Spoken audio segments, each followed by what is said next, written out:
Come on! This is not going to be a boring conference in this room. Okay, I hope you guys like the song there. We're good with the music. Thank you. So, is Canada ready for a CPO boom? What do you guys think?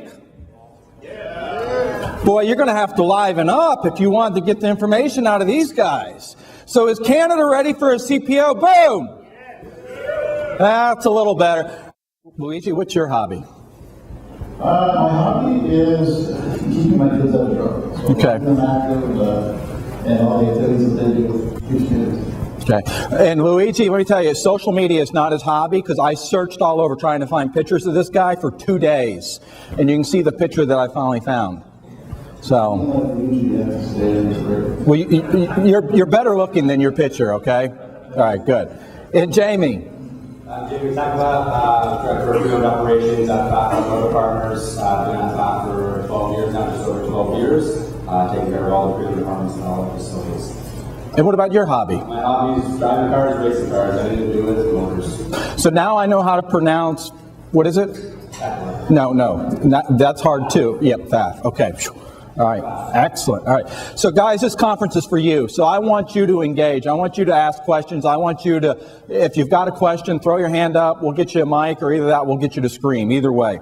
But again, this is for you, so ask questions. So let's start off with our first question. And who's in here? Who uses Twitter, by the way? Anybody use Twitter? So I want you to tweet your you-know-what off. We're also broadcasting live on Periscope. Periscope's a brand new app that came out for Twitter. So we have people all over the world that are watching us right now by the power, where's Samantha? She's somewhere. There's Samantha. So she's broadcasting live through Periscope. So download the app if you're on an iPhone. And it's great to do vehicle walkarounds, let me tell you. So there. So AR Canada 2015 is our hashtag.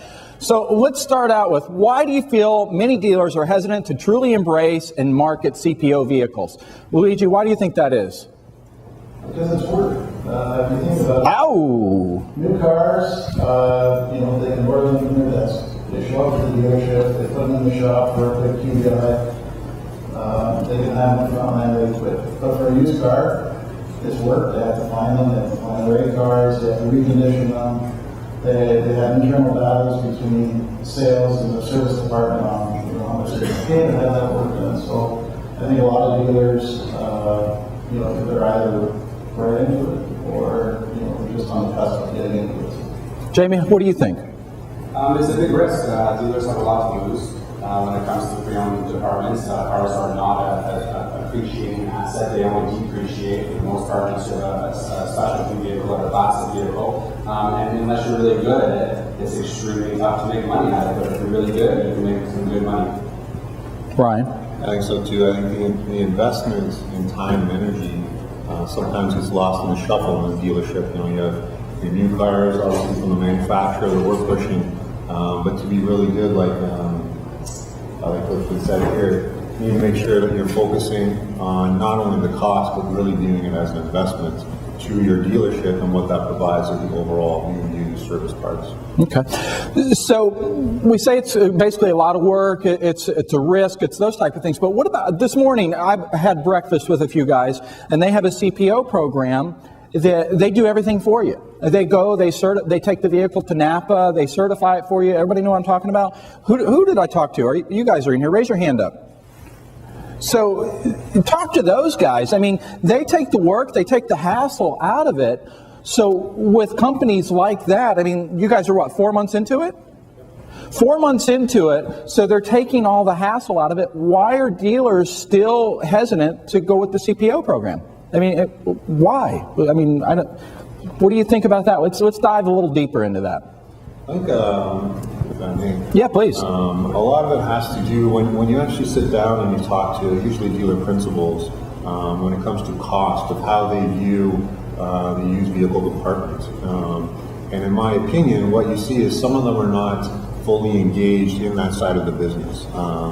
When it comes to, from a certified pre-owned point of view, the amount that we charge to put on the CPO warranty, it's usually offset by the warranty that's on there, roadside assistance, rates, all of those good things, and the marketing material we have. I think from a dealership point of view, though, when they're strictly looking at costs, and they usually do as an expense, reconditioning expense is usually what you see on the financial statements versus reconditioning investment.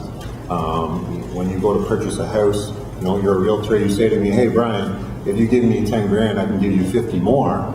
Most people would say, okay, I'll give you the 10 grand if you're sure you can give me 50,000 more. And that concept is basically true in the certified pre-owned world, right?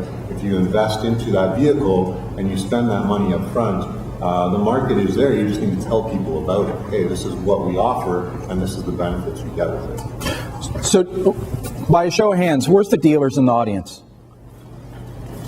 So I want to hear from you guys. Are you doing CPO? Are you doing CPO? Yes. 100%. So do you see great value in it? What about you?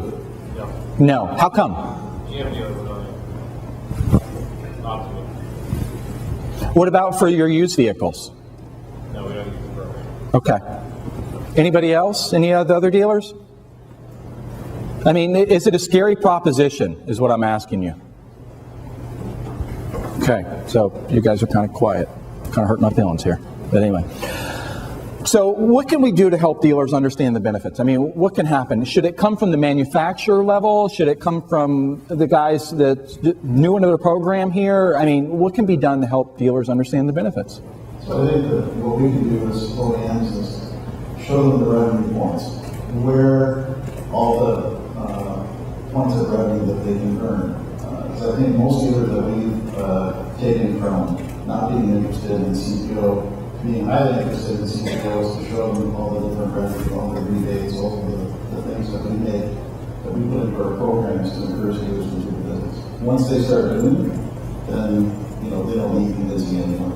So it's just making sure they know what's available to them to push them over the curve. Right. Jamie, Brian, you have anything to add to that? I think at a dealer level, we can continue to advertise the CPOs. We're not scared about CPO vehicles whatsoever. I think it's an amazing thing that, especially when the manufacturer backs it up with the subvented rates or extended warranties, and the reconditioning process it's incredible. So if the dealership backs it up and the manufacturer is on board, I think that there's nothing there that will deter a customer from wanting to buy a CPO vehicle rather than just a safety certified vehicle at any ABC Motors or mom-and-pop shop across the board. So do you think the market's really ready for it? Do you think consumers really want a CPO vehicle versus just a cheap used car? Absolutely. I think so, yeah. Yeah. I think collectively OEMs and dealers need to do a better job of kind of promoting that. I can speak from a Mazda point of view, where we advertise is typically lower funnel, right? So you have your customers that have already searched online and they've boiled it down to, okay, I want a Mazda or a Honda or whatever it may be, and that's where they really start to learn about certified pre-owned, where ideally you would have certified pre-owned at the top of the funnel and saying, hey, you know what, I want a certified pre-owned, what manufacturers offer this, and then where can I buy that at a dealer? So that's something that's going to be a challenge, I think, from all OEMs, because the amount of investment that we typically put into these programs compared to a new car is not going to be at the same level. So you have to be a little smarter. One of the things we do to answer the question here, what we can do at a manufacturer, is we do a little hand holding. So, and what I mean by that is we have trainers that go across the country, they're in dealership, and they really work with the dealership staff from the ground level of sales consultants, even on the service side, to help them understand certified pre-owned. And when customers do come into the dealership, they're able to answer their questions in a seamless transition, and that really shows the benefit from building value and confidence in the program, and hopefully it results in sales. Okay, guys, write this down. Are you ready? 423,000. And what I'm talking about, 423,000. There's 423,000 searches in Canada every 30 days having to do with certified pre-owned vehicles. But what's the really crazy part is manufacturers and dealers alike are not really embracing that traffic. In other words, somebody goes to Google, Yahoo, Bing, and they type in having to do either CPO, certified pre-owned, they're looking for it. So there's the demand there. So if you think about it, with a digital strategy, you can really start to drive that traffic to your website, and you can do it at a very low cost. I mean, it's a great opportunity. And I haven't even mentioned Facebook, because we don't know what the tracking is on Facebook for the individuals interested in certified pre-owned, but it's a huge amount. You have to think it is. So a great opportunity. My clicker didn't work. Okay, so is there enough used vehicles coming available to even supply a successful CPO program? I mean, I've talked to individuals that are wholesalers that are selling into the States. I mean, they're selling 80 to 100 cars a month. I mean, you start to multiply that. I mean, do we even have enough inventory here in Canada to do it?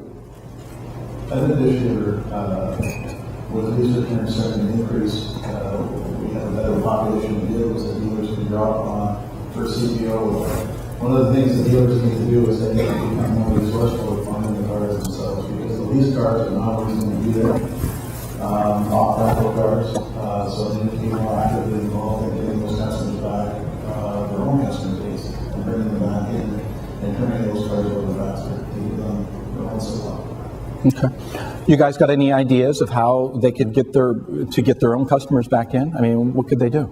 In my mind, with the increased CPO programs and the manufacturer support, that will just equal the residual values rising on these vehicles. People will pay more money if you show more value in these vehicles. You can ask more money for these vehicles. You can pay more money for these vehicles. Those cars will always hold, or cars and trucks will always hold more value as a certified pre-owned, which will help the manufacturer get more money, cheaper leases, higher residual values, and then they can keep the dealerships will keep those vehicles in-house and put the certified pre-owned program on them. So it's all how you manage it and what you ask for the vehicles to make sure that you keep the bodies and keep the manufacturer cars on their lots. So really what we're saying is selling a CPO vehicle is not a price point, where some of the dealers will sell by price, and they want to make sure they got the cheapest price for somebody that's sorting by price. This is not a price proposition. It's not driven by price. You need to show the value. But one thing, when I'm talking to dealers and we're looking at their used inventory, I say, okay, not 100% of your inventory needs to be certified pre-owned, right? You're going to have the buyer that comes in that just purely wants the cheapest vehicle they can buy, but you are going to find the buyers that want to have the warranties and all the goods that come with that, the finance rates. So when you're marketing them online, you should be matching up where does your certified pre-owned vehicle place on Trader for using that, what page are you on when you're searching for certified pre-owned, and where do your non-certified pre-owned show up, so that you have very distinct strategic directions you're going with those type of inventory. And I find that's a common mistake that I find dealers, when they talk to me, they say, hey, I just can't get my CPO vehicles on page one because they're overpriced. And you have to keep in mind, well, are you first of all talking about that in the vehicle detail pages? Are you communicating that it is a certified pre-owned? And second of all, where are you matching up with other OEMs or independents that are offering CPO programs? Right. Luigi, you had a point? I agree with what Brian said about having a variety of vehicles. I think our dealers need to understand that their biggest competitor are independents, not the other franchise dealers down the road. In the last 10 years, based on the early studies, the biggest increase in the used car market is all coming from independents.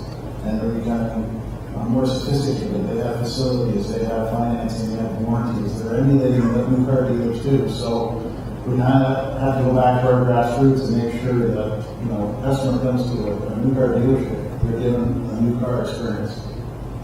You sell Porsche, you sell Mercedes, you sell Audi. Those are all great CPO vehicles. But what about the guy that's selling Mazda? Or what about the guy selling Volkswagen or Chevrolet? I think it's all the same, to be perfectly honest. It doesn't matter what manufacturer you're selling. Having the manufacturer backing the vehicle up with a warranty and a proper program, I think that holds its own bar right there. It doesn't matter what vehicle you are selling. But I mean, it's just a Toyota. Why should we worry about certifying a Toyota or a Mazda, though? I mean, people want the confidence. People want especially this day and age. Vehicles are much more reliable now. They're not getting broken down on the sides of the roads. But people think safety first. They continue to think safety first. And people want reliable vehicles. They want vehicles that are not going to break down, and having the peace of mind that the car has a manufacturer-backed warranty and not a third-party warranty. I think that holds a lot of merit. Right. I totally agree. And again, I mean, the search volume that we've seen online, it searches for Volkswagen, Mazda, Chevy. I mean, it goes on and on. It's not just a Porsche or a Range Rover. Is there even an overall awareness by consumers about CPO? But you guys don't answer this. I'm going to ask you guys. What do you think about the people in your market? Do they even know what CPO is? I mean, would you say yes if they know what CPO is? Put your hand up. 3, 4, 5, 6. There's like 10 people in here. So who says that the market doesn't even know what certified pre-owned is? Put your hand up. Pretty much everybody else. What do you guys think? Does the market even know what a certified pre-owned vehicle really is? I think the educated market does know, but one... What do you mean by educated market, though? Well, what I mean by that is when you're going through your process of looking for your used vehicle, as I said before, it's usually the lower funnel customers that have gone down and they're now determining, okay, well, I do want a Mazda 3 versus a Honda Civic, so what can I get there, right? And then they're looking at, hey, well, what is certified pre-owned? And that's usually when they learn about it. Coincidentally, that's usually when OEMs are advertising, right? So it's kind of, if you want to increase awareness, ideally you would push that advertising up the funnel. But to be honest with you, strictly speaking, from a financial point of view, a lot of OEMs can't back. They don't have millions and millions of dollars to spend on CPO, so you have to use your money very efficiently. And the best way to do that is to target your lower funnel customers. What do you mean by target lower funnel customers? What do you mean by that? So, well, as opposed to me doing a television, and radio campaign where you're out there to the masses, we're really focusing, we'll take Trader for an example. We're on Trader specifically when someone searches for a Mazda vehicle, then Mazda Certified Pre-Owned pops up, right? That's kind of what I mean for more of a targeted approach from there. Or if you're on Kijiji or all these auto-specific websites, as opposed to, hey, you turn on TSN and there's an ad for Mazda Certified Pre-Owned. So I think there is an awareness there, but we just need to keep in mind, where are you fishing where the fish are swimming, right? And from an OEM perspective, that's what we try to do the best at, is to put our dollars towards where you're going to get the biggest bang for the buck.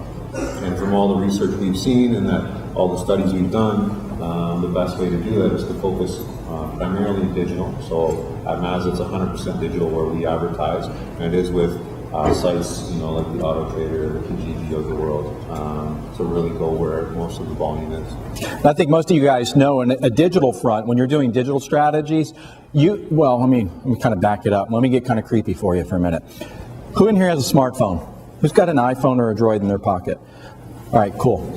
So there's what's called an IAD in that smartphone. It's called an identifier for advertising. It's 40 digits characters that's in your phone, and it tracks everything that you're doing. It tracks the apps you download. It tracks when you receive text messages, the content of the text messages, the email, the content of the email, how often you make phone calls, if you use your phone for purchases. It even tracks to the part, let's say that Rogers is your provider, so you're paying your bill online or you're using your credit card, so that ties to your credit history. So now all of your credit card purchases offline are being tracked through big data.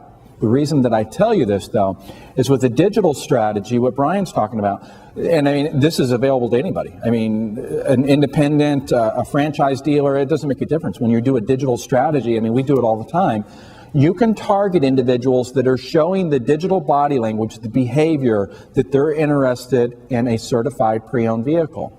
You can also target them just based on their behavior, that you can say this person's much more analytical, that they're kind of obsessive compulsive like me, and that I want to do research. And you can target them with the CPO message and get them to your website. The problem is most websites don't talk about CPO. So, Jamie, anything to add to that? Because I know you guys do a lot with it. Definitely, I agree with the majority of the people in the audience here. Is no, CPO is not that readily known, and it could be, and it should be. It's right now, is for a dealer standpoint, people typically don't find out about the certified pre-owned program until they walk into the dealership or read the blurb on an ad on Auto Trader or any of the online sites. It's as strong as the salesperson at that store or the dealership is going to be there to show and upsell and prove the value, show the value story in a certified pre-owned warranty. But it does come from the stem, from the manufacturers to help promote the certified pre-owned word and get it out there, and then it's up to the dealers to support that and make sure that they embrace it and they explain it properly to the customers. Okay, so let me throw this out, because I disagree with a lot of you guys, that the consumer does know. If you think about it, I mean, over 400,000 searches every 30 days, but I think the way the dealer's positioning it, and they're thinking about price, like you guys said earlier, I think you're spot on with that. I think we're not giving the consumer enough credit, and a lot of times as a dealer, we market, we'll say dealer cash, or we'll say CPO, and that's what the consumer doesn't know. So you kind of think about that. I think there's a huge opportunity. I really do. And I mean, we're seeing it with. All right, so dealers have said that the increased cost of a CPO vehicle affects their ability to sell against other dealers not promoting CPO units.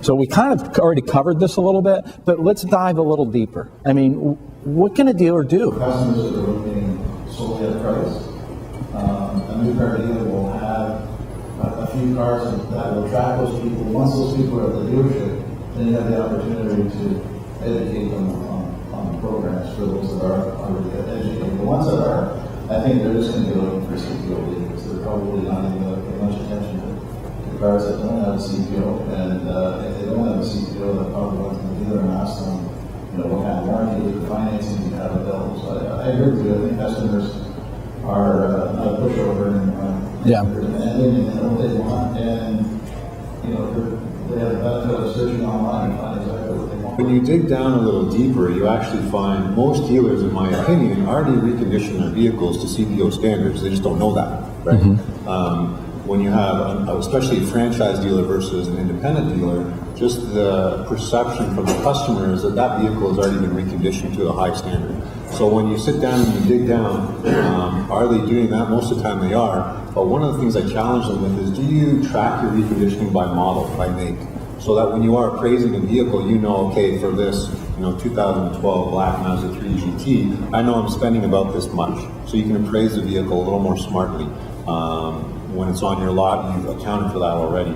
Another thing that is a common, I'm going to say, mistake that I see that happens is a lot of dealers sell it out of the business office. And what I mean by that is when customers come on, they ask them, you can get this vehicle and it's a CPO vehicle here, or I can take that off and sell it to you for $500 to $1,000 less. And the proper way of really promoting CPO, which address costs, is to say, well, this is a certified premium vehicle, and the cost for that is X. We do offer non-certified premium vehicles over here, and this cost has been adjusted accordingly. And really holding your ground on CPO and building value and confidence in that vehicle versus just simply discounting it and really discounting the CPO brand. And that's something that we struggle with on a day-to-day basis with our dealers. I agree 100%. CPO increases loyalty. It's been proven that if you're selling CPO vehicles, your loyalty, your retention of those clients, I like to call them clients, not customers, will increase. That people they'll just be much more loyal to you. I mean, it's a fact. I mean, think about it. If you've bought anything CPO, of course you haven't bought any CPO cars, but other than that. Any other comments on this? Okay. All right. Why would a dealer want to market and sell CPO versus extended warranties? I've had a number of dealers say, well, I'm just going to sell extended warranty. I make more money, $600 to $1,000 on that, and I don't have to worry about the price negotiation. But again, it's not about price negotiation. I think that customers would certainly value the OEM back warranty versus an extended warranty. Maybe you have extended warranties for our finance company that are good warranties, but as far as price and what's covered, the OEM that was superior, usually price cut. Just to chime in here as well, just being living and breathing it for a couple of years like I have, there are sometimes roadblocks with the extended warranties when you see customers come back in a month or 3 months or a year or 3 years after they purchase the vehicle, and sometimes they have to put a deposit down, sometimes they have to pay out of pocket in full for the servicing, whereas this manufacturer CPO warranty, it's zero out of pocket to the customer. So the end experience for the customer is a better one in my mind with a manufacturer's CPO warranty than that of an extended warranty. Given there are a lot of extensive extended warranties available in the marketplace, but the certified pre-owned ones of the manufacturer are in my mind, when we're manufacturers into the front, are superior for the customer experience, and that's what at the end of the day we're all here for, and the only reason we're here is because of our customers. Good point. Good point. Do you guys have any questions or statements? Anybody want to make any questions? Anybody? Yeah, if you can raise your hand, I'm sure you'll mind in front of you. Anybody? Well, you guys are kind of quiet. I'll follow up on that. Okay. I'll ask this to the group. Is there that opportunity on those CPO vehicles to then, once the customer has decided on the CPO vehicle, maybe their business office, the F&I office, to offer that extended service contract even beyond that? That to me seems like the perfect scenario from a dealership perspective to not only sell that CPO vehicle at a higher retail price, but also the F&I opportunity to then extend that with an extended service contract even beyond. Because we know this consumer is, if they're buying CPO, their heart is in value. Their heart is in low risk, high reward. This is worth the investment. Are those good potentials to sell that extended service contract and then have that F&I income additionally to the CPO? And I'll throw that to the OEMs and also to our other guests as well. Yeah, I think, from that F&I perspective, the customer is a customer. They have the same needs for security and all the rest that the new car buyer has. And when we talk about revenue for the dealership, when we start talking about not just the upfront gross profit you're going to make on the car, but F&I income is really important. I think that has opened the eyes of all the dealers because there are a lot of things that you can sell these people just like you do on a new car. Jamie, you have anything to add to that? No, I fully agree with you here. Okay. One other thing just to keep in mind, as the questions posed there is, CPO versus extended warranties. The extended warranty is just one piece of the offering that most OEMs that they provide to the customer, and their CPO killers, if you want to call it that. There's usually a warranty, roadside assistance, exchange privilege, financing rates. So all of that needs to be factored in when you're considering CPO versus just extended warranties. And Mazda is not their best interest, whereas we look after Mazda first. So Excellent. Okay. Boy, this is a mouthful here. We kind of talked about this. So manufacturers like Land Rover require the dealer to pay approximately $1,600 to certify a vehicle. I'm not going to read this to everybody. But anyway, so is that a good practice? I mean, they're limiting them where they can't put it on Trader, they can't get it on the manufacturer's website, but a dealer doesn't want to spend that money because it takes away, I mean, we're focusing a lot on price. So should the manufacturer continue to do that, or should they wait until they have a bird in the hand, that CPO customer, and then go through the certification process, allowing them to list it as certified because it has all the prerequisites? Absolutely. We have to, as OEMs, remove as many barriers as possible, increase the online exposure for dealers, assist them with the advertising and getting the traffic to the door so they can do their job. And I definitely would not be in favor of that. Okay, so Volkswagen doesn't do that then? No. Okay, does Mazda do that? we don't do that either. I mean, our expectation is we don't charge the dealer up front for a certification fee, but our expectation is, hey, if you're marketing it and selling it as certified pre-owned and we are paying for that, it should be sold as certified pre-owned. Okay. You're dependent or not paying, not half credit, right? So either certify the vehicle and go to full extent when you first purchase the vehicle and market it properly as a certified pre-owned vehicle, do the proper reconditioning of the vehicle on both sides, like John was here saying, put the new tires on the vehicle, do what you need to do to make the customer happy, make the customer confident, and that's a happy customer is a loyal customer and a returning customer. So I definitely think that all cars should be full-fledged certified. So you guys do a lot of CPO, do you not? So can you talk about the loyalty of the customers? I mean, have you guys tracked that? Have you seen that? Luckily, we have a very good tracking system in place, and we have very loyal customers. We go above and beyond with our group just to keep customers from various different ways. But that's the number one key is to keep the customers going back full circle of how to get more cars. Look at your own back door, look at your own front doorstep. That's where the customers are, and that's what you've done well with in the past. So why don't you reach out to those customers, bring those customers' cars back in on trade, and try and sell them a new one or another certified pre-owned one. Yeah, just to follow up on that on the tracking, and you may be doing this already, but I think one of the selling points or one of the key points for the dealership in terms of getting buy-in on CPO, Paul, would be an interesting track of those CPO vehicles that come back to the service department. and what kind of income is coming back to the dealership in the service bay. It does, as you mentioned, it creates another source of potential premium vehicles to move that customer into another CPO and have a product that you know and trust in. But do you do that type of thing, tracking the service department revenue that comes back and is generated through the CPO? Absolutely, yes. Do you mind sharing? I don't want to cross any lines, but how successful is that for you on an average basis? It's as successful as you make it. Okay. You get out of it, you put into it, and like most dealers, we struggle to strive for perfection and to make sure that we are mining our database properly. But at the end of the day, you need to have the proper manpower. You need to inspect what you expect, and if you're good at it, you're going to do well. If you're not good at it, then there's no way that you're going to retain any of your customer base. So to me, I mean, and I'm an outsider of the industry, a layperson even looking in, but to me, higher retail sales, the customer is more loyal, F&I potential higher income, service department income, and also a steady stream of potential inventory back into the store. And higher gross. Right. I mean, so pretty compelling. Say what, Jamie? And higher residuals too. Yeah. So exactly. All right. So since we're talking about that, are used vehicle departments properly staffed, trained, and committed to CPO from the dealer level? You guys are in the field. From what I see, in my opinion, not to the level that I think we need it to be. Some dealerships have dedicated used vehicle managers and dedicated used vehicle staffs, and just based upon their volume, they can handle that. Whereas other dealers I find are a little more challenged. I mean, you have a general manager that is buying their cars once a week just because of the staff constraints there. We try to do our best at an OEM level to train everyone by going into in dealership, showing them exactly what they need to look at, exactly what tools are available to them to be efficient.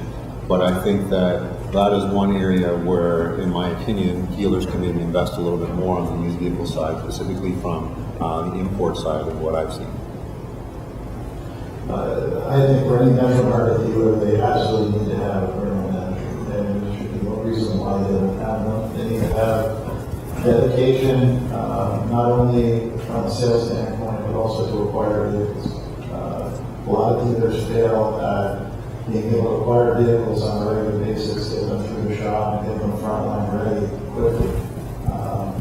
And for a smaller store, sometimes it may be hard to justify having separate dedicated staff, but for a larger store, there should be no reason why they should. Jamie, how do you have it set up? Well, I'll touch on this question Okay. first and foremost here. The number one word that stands out here is training. And it's training. So it comes from the manufacturer level right down to the dealer level. That will then tell you how many staff you need, what you need to be fully committed to CPO. It's coming along very nicely. A lot of the manufacturers that we deal with in our dealer group are coming to fruition with good certified pre-owned training programs. But we could always use more. Training's not a bad word, and the more we know, the more knowledge we have, the more powerful we're all going to be. The way we have it set up at our stores is, yes, we do have a dedicated certified pre-owned manager in each of our rooftops, but in the same breath, we do run very lean at certain points.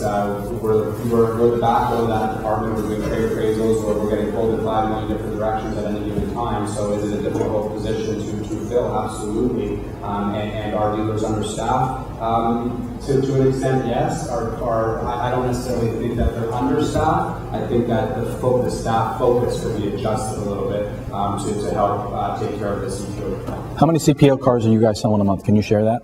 We have, for the whole group, we do about 23 to 2,400 cars. Not a month, a year, sorry. We do That's fine. 2,400 cars per year. So it equates to in and around 150 cars a month-ish. Okay, awesome. All right, guys, now it's open to you. Perfect timing, Bill. So any questions? Any questions for these guys? Come on now. Don't make them feel like that they didn't, help you out. So any questions? Yes. Let me get you the mic. Bill's playing Vanna White today, by the way. Everybody give Bill a hand for playing Vanna. From the dealer's point of view, I think And what's your name? William Green from dealer track, Okay. 35 years in the automotive industry. They have to make money in F&I and so on. So when we look at a CPO product from their point of view, the F&I department wants to make the biggest gross on their finance. So do you offer subventing? Is there any margin for that in the F&I department? When you look at the warranties, they're probably a premium warranty, but are they able to make the same kind of return that they would off an aftermarket? And so I think manufacturers have to kind of look at what they do for the dealer as well to make the CPO's program work. Exactly. What do you guys do for them now? Yes, yes, and yes. Okay, excellent. Any? Yes, we offer financing. Yes, we do have subvented rates, and we do set it up for that the business office can make money on CPO. Excellent. Okay. Samantha, any questions from Periscope? Okay, good. All right, so that's it. Give these guys a hand. Well, John and Paul, thank you as well. Our is going to take a 15-minute break. We have refreshments for you next door. But coming up right back here in the room, Paul is going to lead the next session. So come back and join us in 15 minutes. How-to guide, tips and more for creating a used car marketing strategy that will generate leads for pennies on the dollar. Paul Potratz is next in 15 minutes. Thank you. When you go and get your cookies, tell everybody to come back, okay?